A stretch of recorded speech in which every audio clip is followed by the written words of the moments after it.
What is the greatest comeback to an insult you've ever heard? Not quite an insult, but I still think of this comeback to this day. I have two little brothers, and it was my dad's birthday, so the semi extended family were all at a restaurant to celebrate. I just graduated from my dad's alma mater, and my middle brother was currently a junior there. My youngest brother, a freshman, however, opted to go to state school. At one point, my uncle said, "So, youngest brother, how does your dad feel about you breaking the trend of our last name, men, going to alma mater?"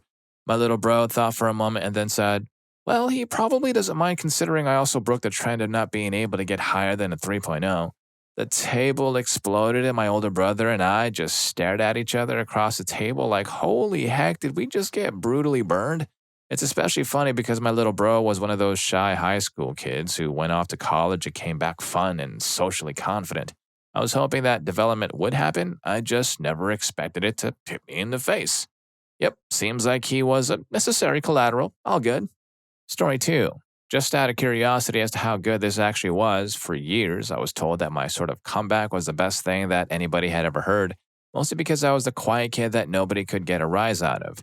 Naturally, because they couldn't get a rise out of me, everybody tried to get me flustered by insulting me or framing me for things that no teacher ever believed, because it was never the quiet kid. Essentially, I walked into class one day and the teacher wasn't there, but this other girl, S, was up at the whiteboard writing out a long-running joke about her teacher that angered him off. It was about his assigned teacher number, and 2 years of developing a joke is a bit hard to explain. It became a bit of an inside joke. Either way, I sat down, she finished, and the teacher came in, noticing what was written on the board. He asked who did it, and immediately this girl and a few of the girls around her said, "Sabarin did it." Note, we were about 15 at the time, so they should have been beyond this. I don't know what it was, but something made me wordlessly walk up to the board, fix her spelling and punctuation errors, and then sit down. Only when I had sat down did I turn to the girl who'd done it to say, "I have standards." The class collectively lost their mind, including the girls who hadn't seen it coming, and the teacher laughed so hard he went red in the face and cried. To me, it seems like they just found it so funny because it was me, because I don't see anything particularly special or savage about it. Story 3. 4th grade, and I was obsessed with mirrors. My mom knew this and let me take her little compact mirror she used to apply lipstick to school with me. An oppressor on the playground approached me with his friends because they wanted to use the ball I was playing with. He told me to give him the ball. I said no. He said I was ugly, and all his friends did the whole ooh, oh sound.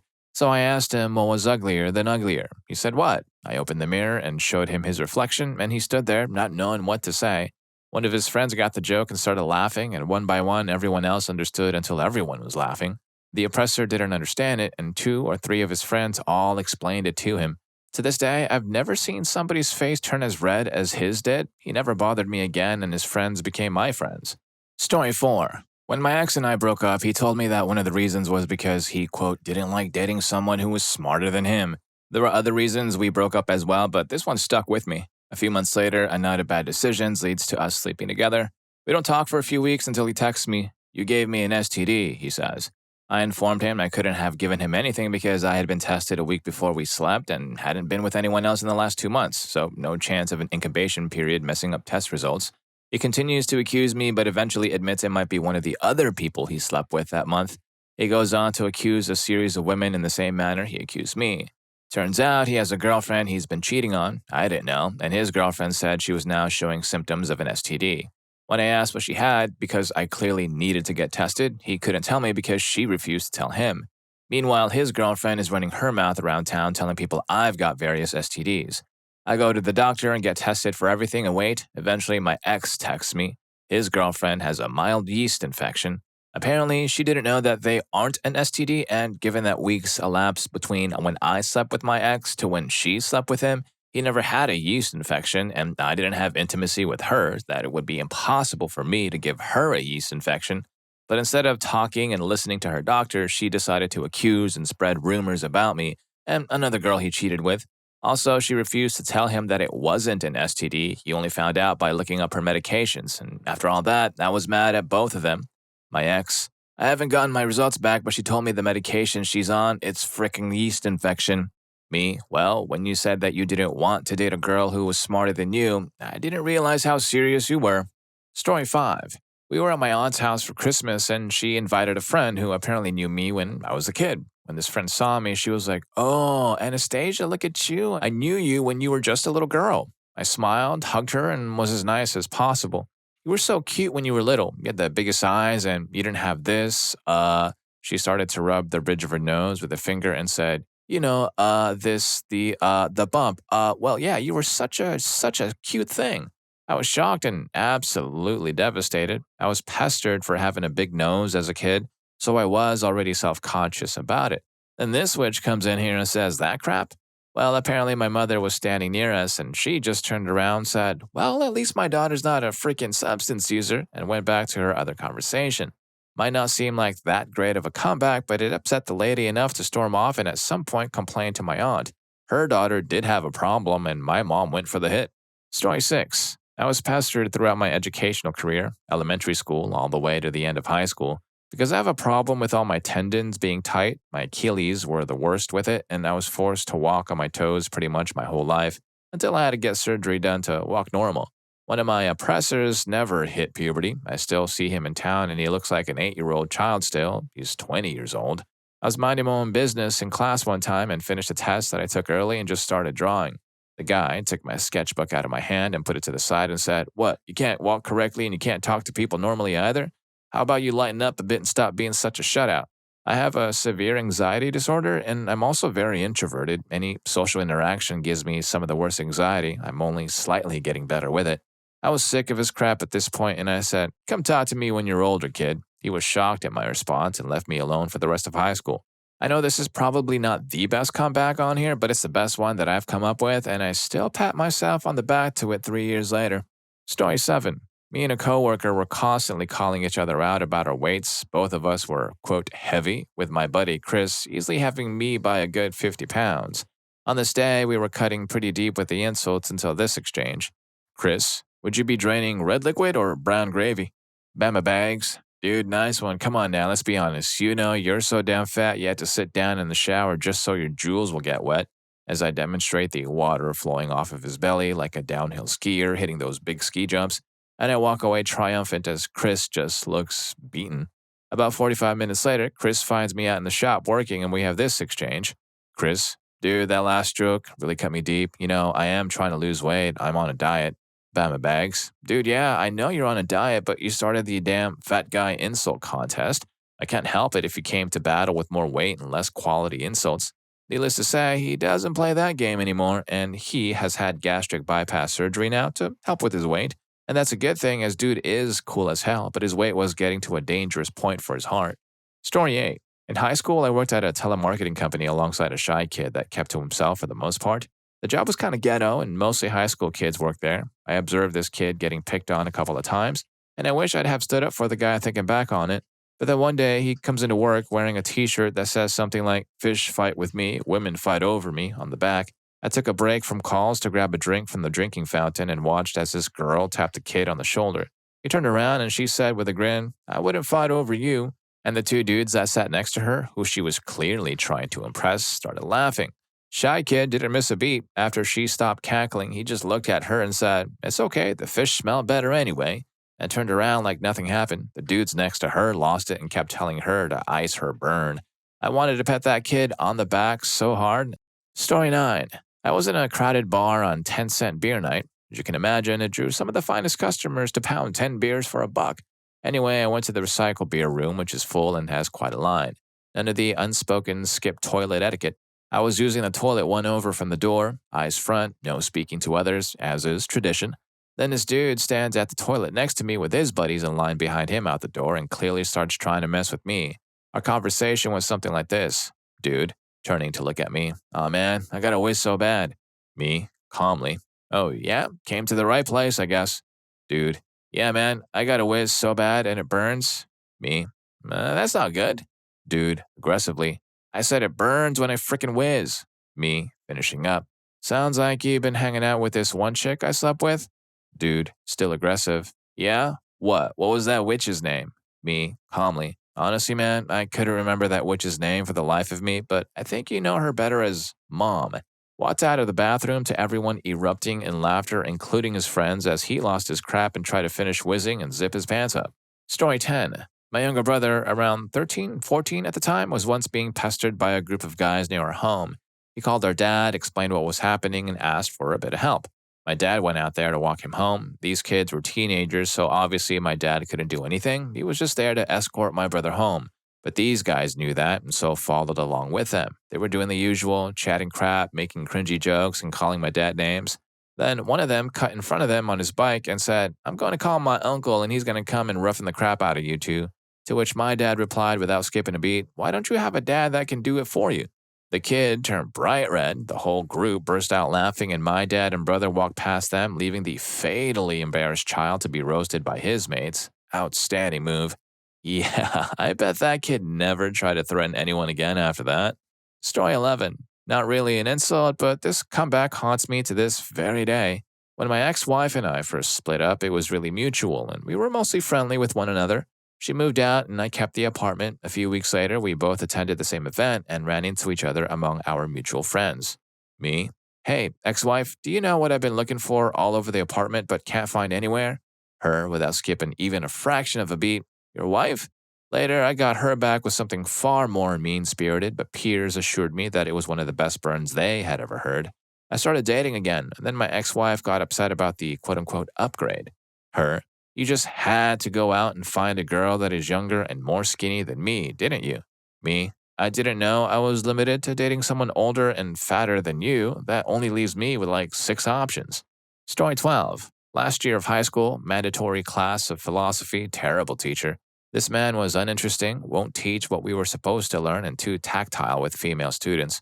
He used to tell us how disappointed he was to teach to us instead of teaching to students with a literature specialty, like a lot. And it was usually a 20 to 30-minute song every time. It was the end of the year. The teacher started speaking about one of his favorite teams, and he realized how apathetic we were.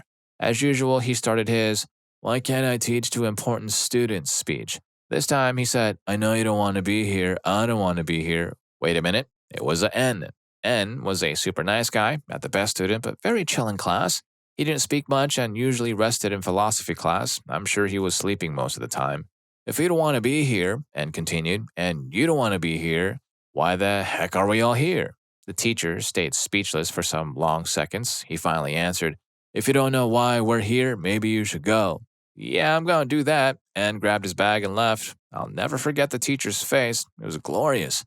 Story 13. This was me years ago. I was working at some crappy restaurant job, and my coworker was arguing with me over something stupid. At one point, he shouted, "Oh, screw me," and I looked at him and said very calmly, without hesitation, "Sorry, you're not on my to-do list." And this kid always had a comeback. No matter what he had a comeback, and for once, I stumped him. Another time was a year ago. I got a job at this pizza place, and I was working with some kid who grew up with my sister and used to pester her. She's 5 years older than me. So I knew right away who this kid was, and he asked if I was related to my sister. And I said yes, and he started making inappropriate comments towards my sister. He started saying things like, "Oh yeah, I bet if she saw me now, she'd want a piece of this." And I looked at him, scoffed, and said, "My sister has standards." And I legit crushed that kid's ego with those 4 words, and it felt amazing knowing I did that to my sister's middle school oppressors. Story 14. Back in high school, I was an unfortunate recipient of the worst haircut I've ever seen. To be fair, I did ask for an asymmetrical bob in pre-Victoria Beckham haircut days, so there were no good reference photographs for what I wanted. The stylist did their typical A, nod to show you understand, B, chop, chop, chop, C, exclaim, "Oh, I love it, do you love it?" D, send the newly created Gollum out into the world. My bob was basically a regular bob on the right side of my head and a pixie cut on the left side with no fade from one to the other. So just a hard break from long to super short in the back. Obviously, kids were probably snickering behind my back all day, but we got to the dreaded lunch break and the whole school is in the cafeteria. I'm walking to my regular table to sit with my friends when a kid sitting a few tables away decides to yell out, "Hey, layered with fire, did a dog bite off half of your hair?" The cafeteria instantly goes quiet with a few chuckles here and there. No hesitation, I immediately fired back, "Yeah, it was the same one that bit off half of your Johnson." Laughter erupted, no one bothered me after that, and I corrected the haircut travesty a short while after. Still proudly think back to my reaction time on that one. Story 15. Back in the 80s when Eddie Murphy's Raw was popular and the leather suit he wore, my uncle channeled his inner Eddie Murphy and wore the exact same leather suit. A lot. One day I got sick at school and barfed everywhere. My dad and my mom could not leave work to pick me up, so they called my Uncle Murphy to pick me up. When he picks me up, he's wearing a tight black leather Raw outfit, topped off with the gloves. I forgot to mention he was wearing bottle glasses, so there's that. Soon as he walks in, this girl, who I hated, says loudly, "Ew, look at Jerry's father. That's your daddy?" I just looked that witch straight in her eyes and said, "At least I have a daddy. Where's yours?" She shut down and her little eyes started to swell up, and that's when I knew she really didn't have a father around. I didn't stick around to see if she was going to break down. I didn't care. I just wanted to go home, get some sleep, and wake up at 45. That's all I cared about at that moment. Story 16. My wife's grandfather is 98 and in the hospital with pneumonia. He doesn't remember much. The coughing has made him hoarse, so he can't talk much either. Today, my wife and I made our way into the city to visit him. Starts about how you would imagine. We talk, he can't hear us, lots of repetition. After the pleasantries are over, we hit a natural lull. I try to break the silence.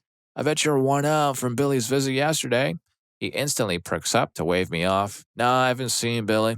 Knowing how unpleasant the relationship he has with his son can be, I'd have left it there, but I just spoken to his nurses about the visit. "Sir, he was here all day yesterday." "Oh, really?" "Yes, sir. You think he wasn't going to visit his sick father?" With a wry smirk, he says, "Maybe I caught him in a good mood." He laughs until his lungs can't take it, coughs till he cries, and then when the pain passes, he chuckles some more. Maybe it's not a reply to an insult, but it's the best comeback I've heard in a while. I only hope that I'm quick and willing to laugh till it hurts when I get to where he is. Story 17. More of a remark than a comeback. An old and soft-spoken gentleman at the old folks' home my grandma went to said something I will never forget. I was with my dad visiting his mom in the old folks' home. She had really poor circulation and no matter what, would constantly get infections. She also worked in a machine shop for the first half of her life, which destroyed her hearing. We were sitting in a small cafeteria just beyond the reception area, being resigned to using a notepad and pen to communicate. We sat and drank our tea, having a pleasant conversation.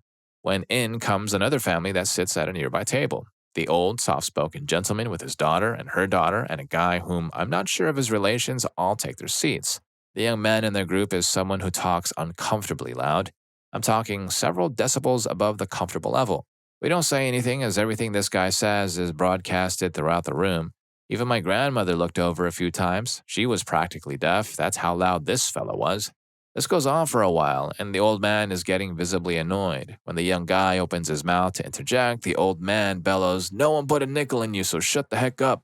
I had a perfect view of the young man's face. He practically melted into his chair and remained quiet the rest of the time I was there. I had to bury my face in my arm to stifle the howling laughter trying to break free.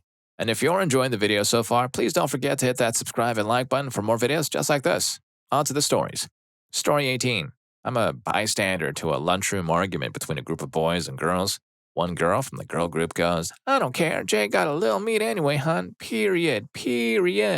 Jay's boys playfully clowning him, and he has a mischievous grin on his face.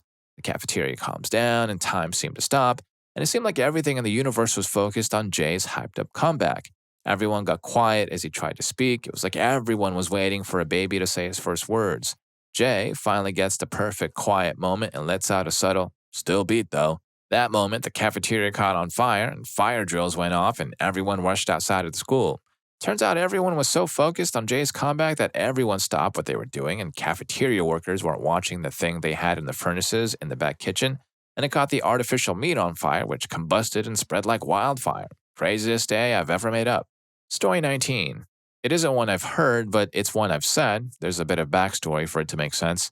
Now, I'm a gamer. I have been since a child, and one of the games that I played constantly was the Modern Warfare editions of Call of Duty. And I'm sure if you know of these games, you know the reputation they had for hosting major trash talk and insults. A friend and I were playing Modern Warfare 3 late one night on a weekend. It was one of those let's get people mad kind of nights. Him and I are having a good old time using the most annoying tactics, hoping for some rage messages. And boy, did we get him.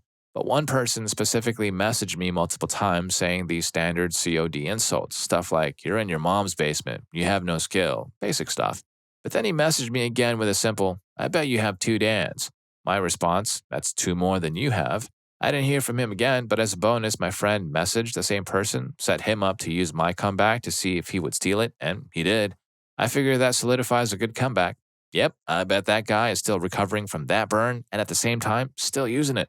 Story 20. I'm a hairstylist. I used to work for a total schmuck of a salon owner. She had some emotional/personality disorder issues and was either super funny or really, really mean. Anyway, she fired me without giving me a reason. Actually, she made her friend do it for her over text, but whatever, what's done is done. I guess she was worried I might talk crap about her, not my style, and started texting me a few days later saying slander is against the law, etc., and basically threatening me so I wouldn't tell people what she did. I usually ignore petty crap, but I have reached my limit. I texted back 3 words, so is pestering. She took a minute to respond and just said, touche, and didn't bother me again.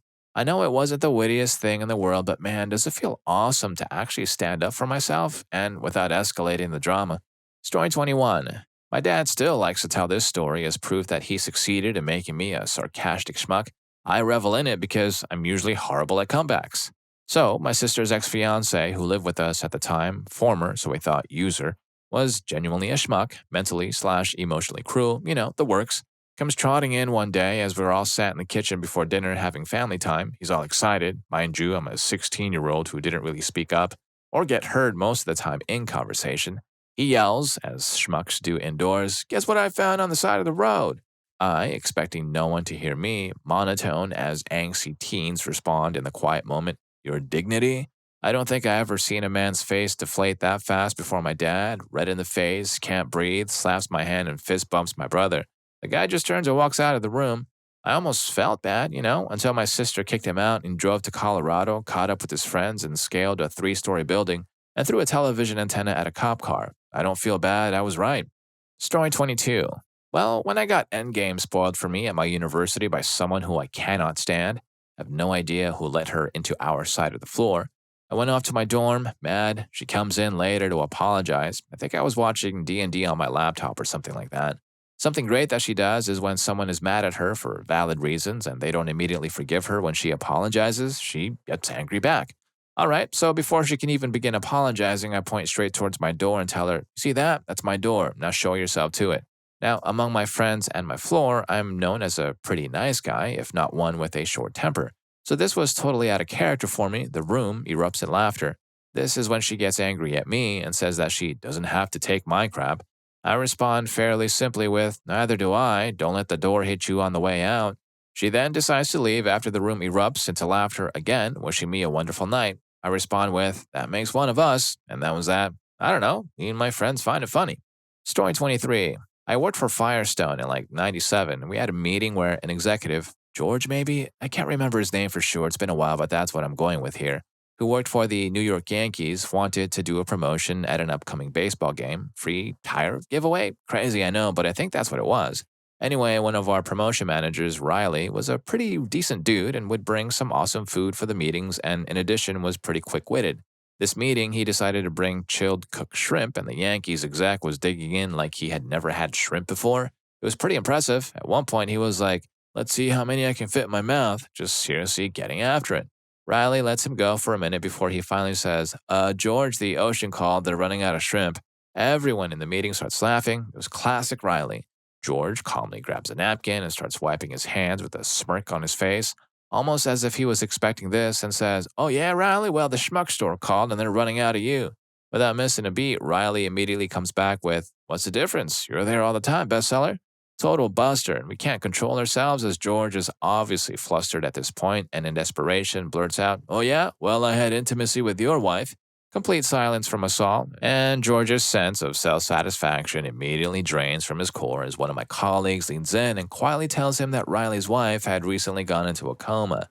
We didn't participate in the free tire giveaway at Yankee Stadium that season. Story 24.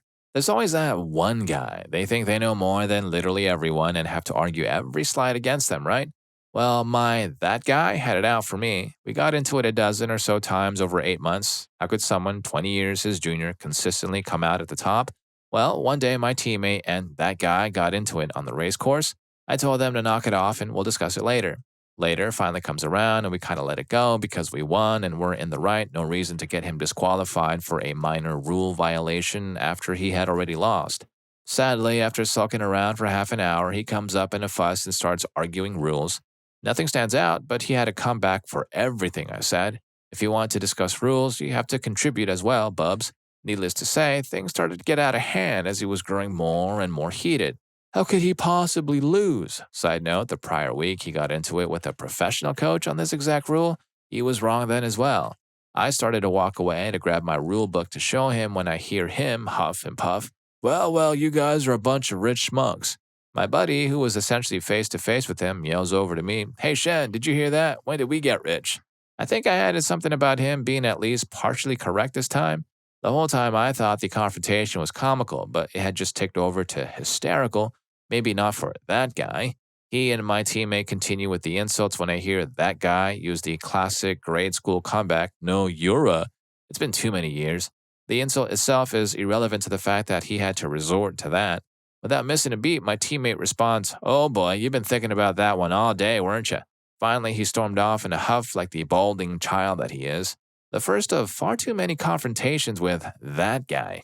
Story 25. In college, we were out at a bar playing darts when we started getting heckled by some locals playing pool, including a fairly stereotypical punk/poser looking guy, half long, half buzzed and dyed hair, interesting piercings, a shirt with a weird phrase on it. We tried ignoring it, assuming they were just jonasing for a fight, until the punk made a prejudiced comment about my half Latino friend. Without missing a beat, my friend turned around and calmly asked, What did daddy do to you? It left the guy totally speechless, and my friend asked again, a bit more aggressively. The guy says, Screw you, man, and within 2 minutes, they were all gone. And no one was waiting in the parking lot to jump us. It was the most cutting, spot-on retort I have ever heard. Story 26. There's a way it was said so it will not convert well on paper, but I was out at a bar with a fairly quick-witted mate, and this woman who was at the same table as us for some reason started making fun of him in front of her friends. It was not in a nice way either. He did not say anything for a little while, and then I saw this slight smile on his face, and I thought, here we go, this will be good, and it was.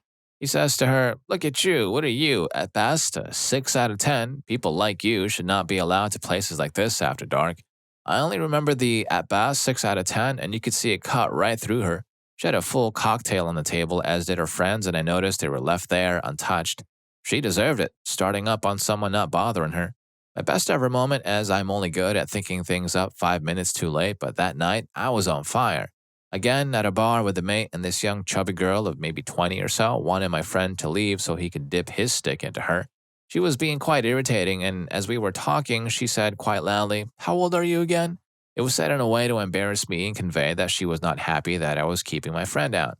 I said back to her, I tell you what, if you don't bring up my age, then I will not bring up your BMI. How does that sound? Someone behind me nearly choked on their drink, and she was so mad that I kept an eye on her as I thought she might hit me with a bottle or a glass. That felt superb. Story 27. Not really an insult, but a funny response. Freshman year of college, my friend had an apartment where locals of the town the university is in, and he was the first of my friend group of about 12 friends to have one. Back then, we used to holler stupid crap at people while we were in the car, or in this case, his apartment window, like, Run, Sasquatch is right behind you, or 2012 wasn't a hoax, for a quick laugh. Most of the time, people wouldn't acknowledge us or respond. Anyway, one night we were completely hammered at his apartment. I was sitting outside with about 3 of my other friends, where a couple began walking toward the car. I got the bright idea to yell, Bow before your king, peasants. The girl didn't react, but the guy, as he was getting in the car behind her, yelled up to us, What is thy bidding, my liege? At that moment, we all ran inside, clutching our sides from laughter. Still one of the funniest memories I have of college and something my friends bring up quite frequently. Story 28. This is going to get buried as I'm super late, and it's myself congratulating myself, but I peaked at 13 with the greatest comeback ever. Allow me to regale you with a tale. A few weeks before my 14th birthday, my mom and I went to go buy me a new pair of Vans Graph tennis shoes. They were all I wore. My feet were growing rapidly, and I had ripped up another pair. Instead of the size 12 I had got a while back, though, I needed a size 13. A few nights later, I was at church hanging out in the cool youth group room full of couches with all my friends. In walk in a group of girls who began to be annoyed and stuff with us boys. They're talking crap, we're talking crap, being annoying boys, yada yada yada. The meanest of them was sitting down and decided she was going to drop the ultimate middle school insult, looked directly at me and said, Phil, why don't you act your age, not your shoe size? The switch was done and she didn't even realize it. She was over. I was going to burn her so bad that she'd never recover. I walked over, propped my foot up on the armrest of the couch she was sitting on, pulled the tongue of the shoe out, pointing to the size, and said, My age is my shoe size. The crowd erupted, and she was stunned, flabbergasted, ashamed, ruined. I pulled my foot down and walked away when she was over. Story 29. This isn't some amazing comeback, but it made someone look stupid.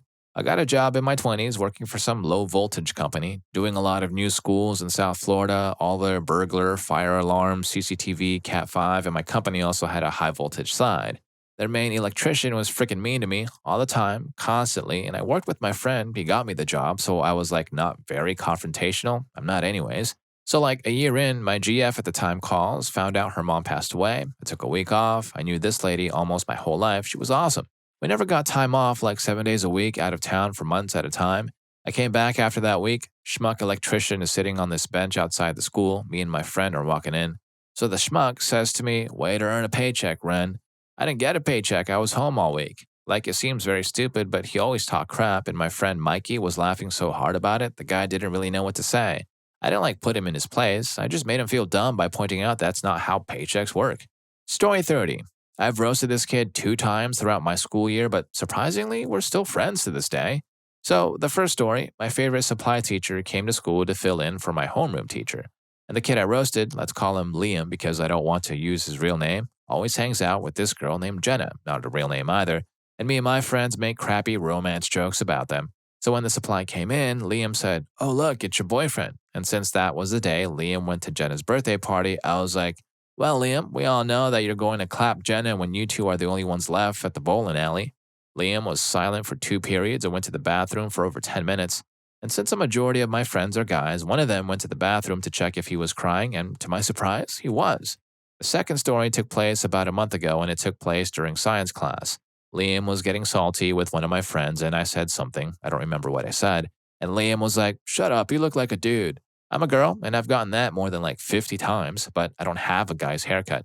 And since Liam is overweight, I said, "Your man chests are bigger than your common sense." Everyone started laughing at my effortless comeback while he continued his work with the textbook covering his face. Story 31. So we had a family reunion a while back, and everyone was there. Me, an open gay, was expecting some sort of shade to be thrown my way, but I didn't expect it to come from my grandmother. So me, my sister, my mother, and my grandmother were in a small group chatting, and all of a sudden, my grandmother said, my name, "I heard you like taking Johnsons nowadays, so how's that going?" What she said caught me off guard for a moment. Then my sister and my mother started snickering, so I snapped and said, "At least there was no way for me to get pregnant at 15 like you guys did." They all had been pregnant at 15, my sister still being pregnant. Anyways, they all stopped laughing immediately, and apparently one of my cousins heard, so the gossip spread through our family like a wildfire. Eventually, everyone started patting me on the back and cheering my name and stuff, telling me stuff like, "Good job standing up for yourself," or "Dang, you just all 3 of them at once." Honestly, though, that is the only good comeback I have ever made. Story 32. So, for starters, me and my friend, we'll call him Octavio Silva, are good dudes who banter and roast each other a lot. The story first started at school. We had just gotten off the bus and walked into school and went to the cafeteria to wait to go to our lockers. Usually, me and my friends sit in a small group of 4 or 5. We were talking about our problems with the school, what we disliked, when a group of 3 girls sat down next to us. Us, as a 4, did not mind them at all until one of them started talking really loudly about herself and stuff, like really loud. I mean, excessively so. One of my friends kindly asked them if they could talk a little bit less loudly. BTW, this kid literally would not hurt a fly.